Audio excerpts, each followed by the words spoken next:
Hi there, in this series I'm looking at the Empire designer in Stellaris. In this episode I'm going to look at your origin pick for your civilization, and we're going to try and work out which origins are good, which origins are bad, and which origins you should never take. I hope you enjoy the episode. The first origin is Planetary Unification. Now that's a very vanilla origin, that's pretty normal for most of the empires you'll see. In this origin you're going to start with 4 additional pops, which is great. Having extra pops is good, as I've discussed regularly. More pops means you're going to have more output means you can do more things. You're also going to get 2 districts. Something not mentioned here is you're going to get access to more building slots, because having more population means you have access to more building slots. So you'll get an additional building slot unlocked at the beginning of the game. And something else that it doesn't mention is that you're going to be getting the Prosperous Unification Homeworld modifier. That's going to give you plus 15% happiness, plus 25% amenities, and plus 10 resource output from jobs.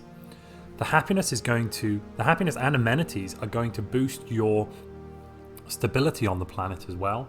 So not only are you going to get the extra resources from jobs, but you're going to get extra resources from jobs from this additional stability, and it will also increase your trade value. So Prosperous Unification is definitely a very, very powerful origin.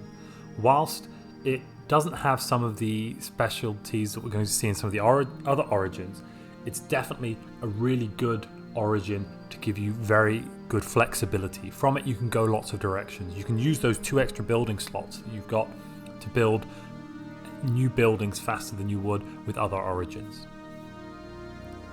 Next is Mechanist. Now, Mechanist is really quite good. You're going to start with robots, and that means that you're not going to have to spend time researching the 2 technologies. You're going to start with the prerequisite technology to robots, which is going to give you plus 5% mineral output and plus a percentage modified to your army. But on top of that, you're also going to get the robots technology. So that's going to put you ahead technologically of other empires around you. And it's going to cause you to have an increased population growth at the start, because not only are you going to get pop growth from your regular population, plus 3 with some modifiers around that, you're also going to be getting plus 2 from pop assembly, which means you're starting on a really high population growth here. You don't get as many pops as you would in something like Prosperous Unification, so for the very initial game, for the first few years, you're going to be behind a Prosperous Unification start. And if it's a Prosperous Unification where they're speccing into robots and they get that really, really quickly, it could be quite equal. But later on, your robot upkeep is going to mean that you're going to get much lower upkeep from this. You're also probably going to go down the synthetic ascension, so Mechanist is definitely a strong one. It also takes out the random number generation element of trying to get robots. So Mechanist is definitely quite strong. Syncretic Evolution. Now this one is going to let you build 2 species. The second species will just go over to the species traits, but the second species is going to get this Serviles trait, which is going to give them plus 10% resources, plus 10% happiness, but they can't work ruler or specialist jobs. Now Serviles works well with most types of empire. It's going to work well with democracies. It also works well with authoritarian, because you're going to be doubling up. It could also work really well as well if you make these servile slaves, because not only are they going to get increased bonuses to resources from the slaves, they're going to get it from this Serviles trait. The problem you'll find with Syncretic Evolution is later on you're going to have some issues with population management. It's much more fiddly to try and make sure that you have the right pops working, the right pops for the right jobs. Because as you upgrade a planet, you're going to build new buildings that have specialist jobs, and these pops won't be able to work those specialist jobs. So planetary management can become quite challenging. Syncretic Evolution, if it's done right though, can give you good bonuses. I would still recommend actually taking Prosperous Unification over it, because you're going to get a resource output of plus 10% on your homeworld across the board, which is going to be, in the short term at least, better than Syncretic Evolution. It can leapfrog you into a better position. Next we've got Life Seeded. Now Life Seeded is definitely not one of the stronger starting origins. It limits your planetary choices. Your guaranteed habitable worlds won't exist. They won't be Gaia worlds, so you'll be stuck on one planet. If you're going with something like a Xenophile origin,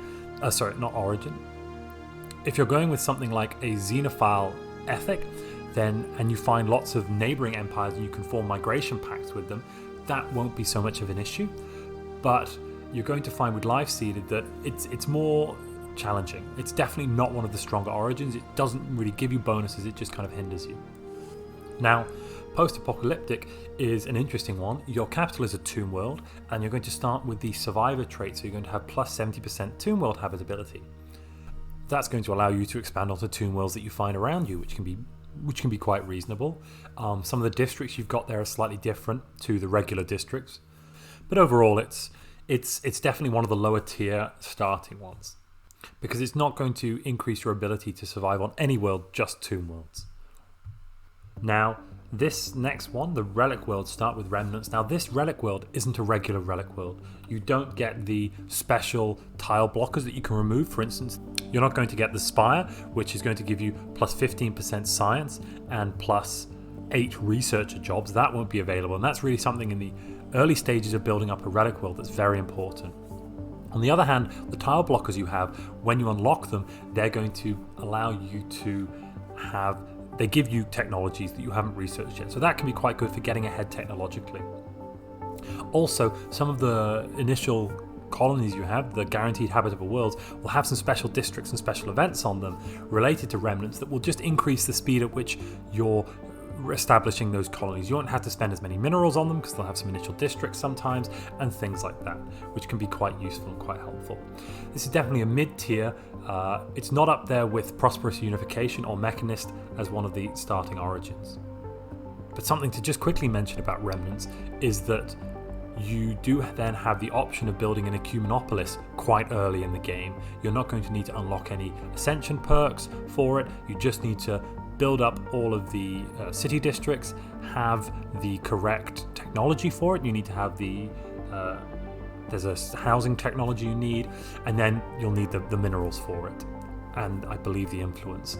So that can be quite good for getting an Ecumenopolis early on, but otherwise early game it's not really very helpful. And next we've got one of the most powerful origins.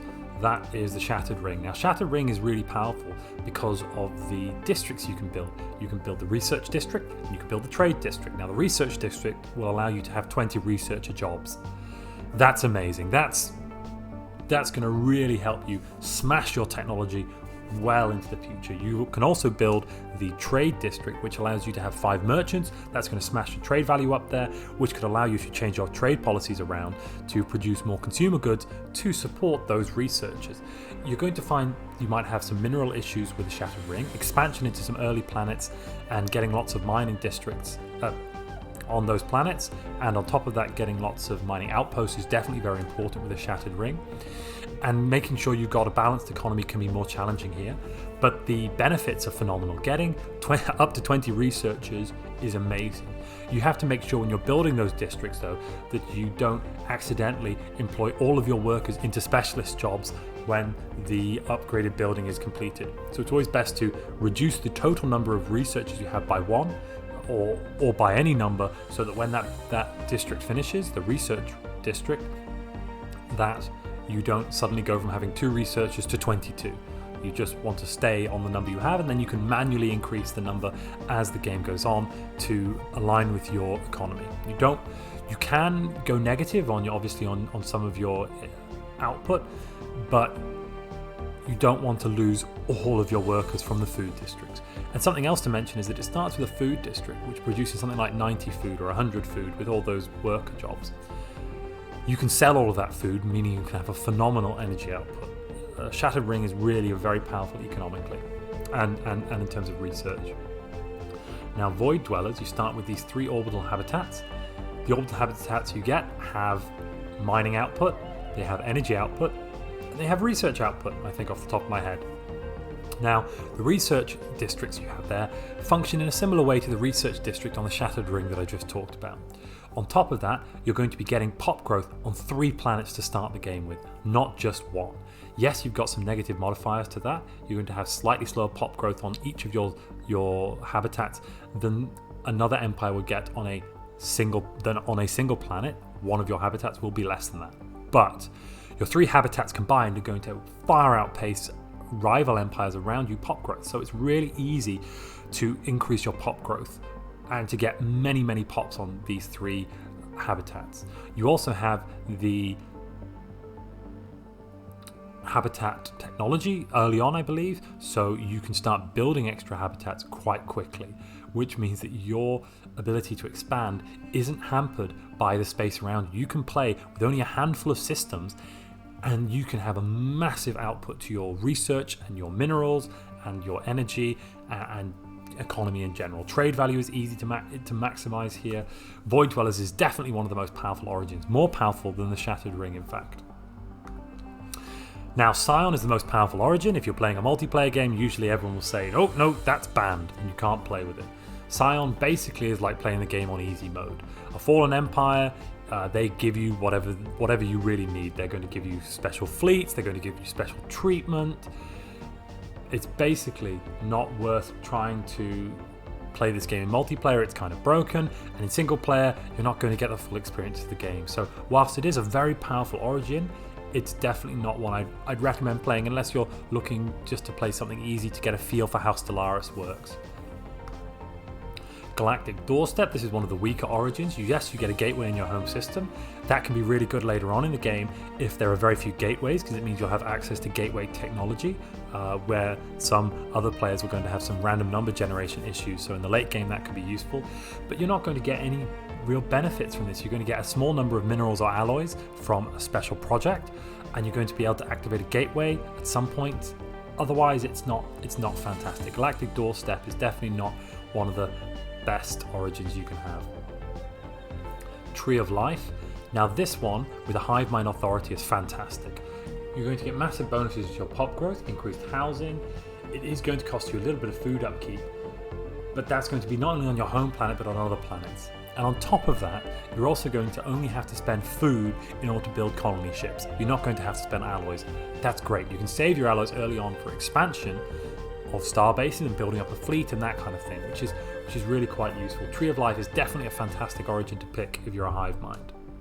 Some of the negatives of Tree of Life are if you have bombardment from an enemy player or an enemy civilization at 50 devastation, you're going to lose your Tree of Life and you're going to get some big negative modifiers.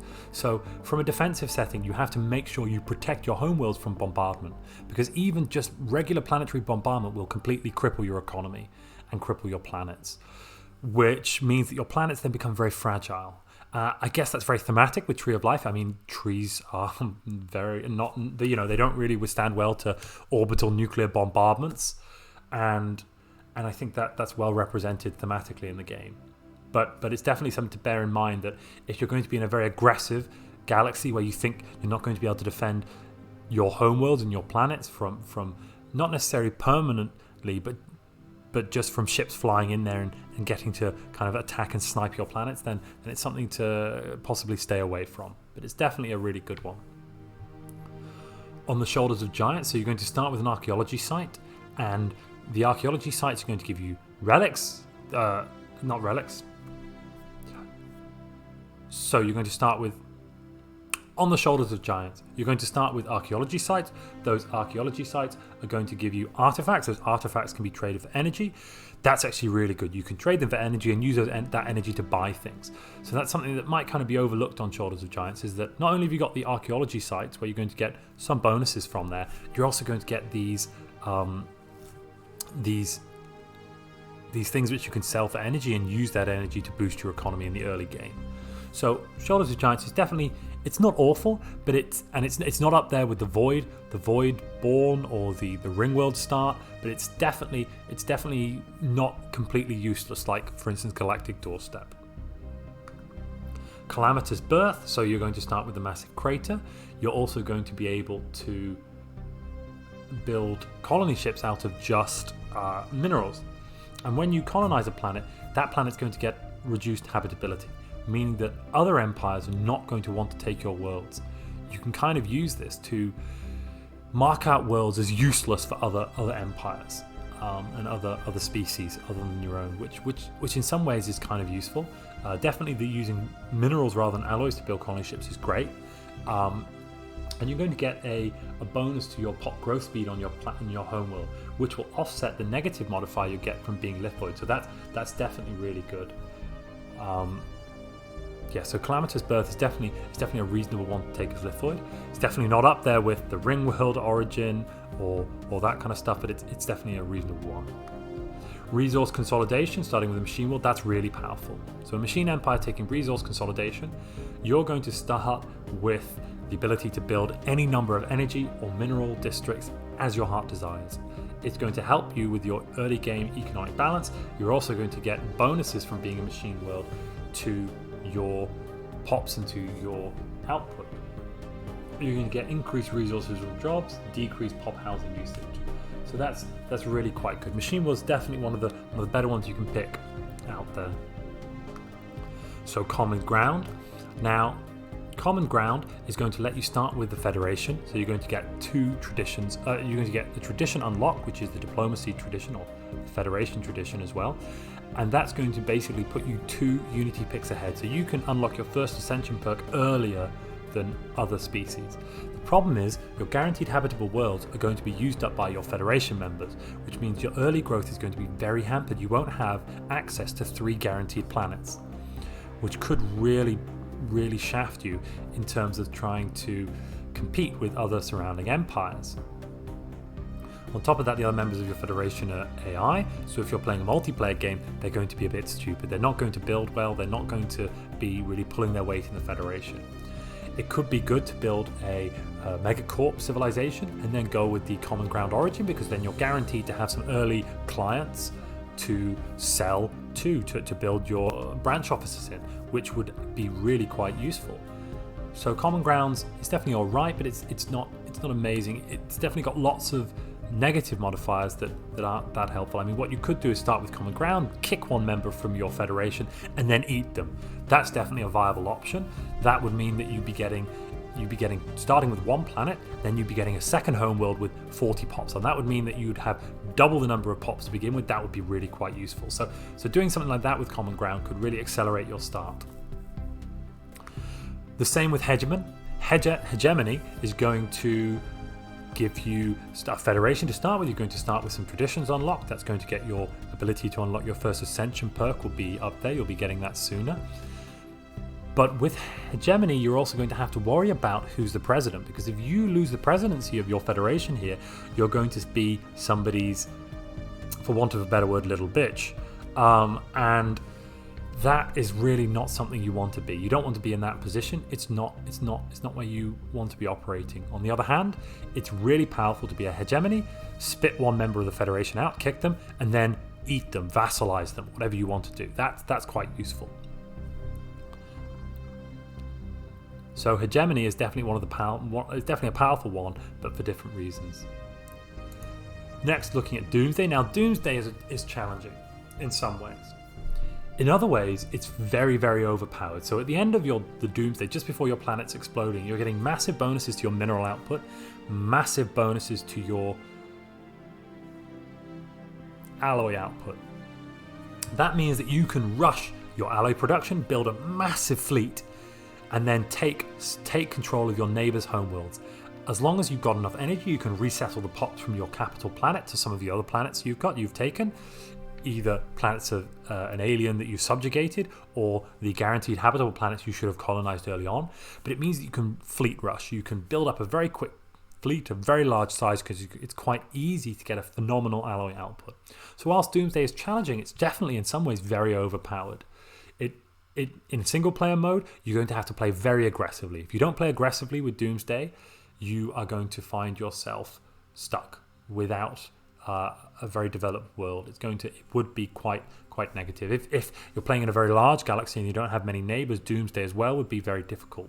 But in kind of a tiny or small galaxy with a few neighbors around, Doomsday, you can rush those alloys and you can smash an opponent next to you, take their homeworld, take their population, and you're going to have a massive number of pops to deal with at year 40, year 50. So that's really good. Lost Colony, on the other hand, now that one it's all right. It can be interesting that you get another homeworld from this. You're going to get a real homeworld, so to speak, which will be a another empire with the same species as you. You're also going to get the colonial spirit, so you're going to get plus 15% resources from jobs, plus 15% amenities, plus 10% habitability, and plus 10% happiness. So it's up there with prosperous unification in terms of having increased happiness and resource output. It's definitely good. And the other bonus is that you're going to have another empire out there which shares the same planet type as you and has the same species as you. So as long as you go out and find your other empire and conquer them, you're going to have a nice set of worlds that you are basically guaranteed to be able to use, and population that will be able to move freely around your empire. So Lost Colony, while not being phenomenally powerful, you're not going to get extra building slots like the Prosperous Unification, and you're not going to get some of the other bonuses you get from other origins. It's definitely a strong one. Necrophage is definitely a strong start. So something like having a Necrophage Lithoid mix is definitely very overpowered. You've probably seen videos out there, people talking about that, and that's definitely one of a strong setup.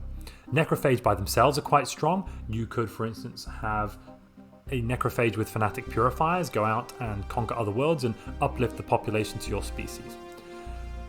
The problem you've got with Necrophages is it's very knife edge. If you don't play correctly and don't balance right with your Necrophage empire, you can find that your economy is in the gutter very quickly.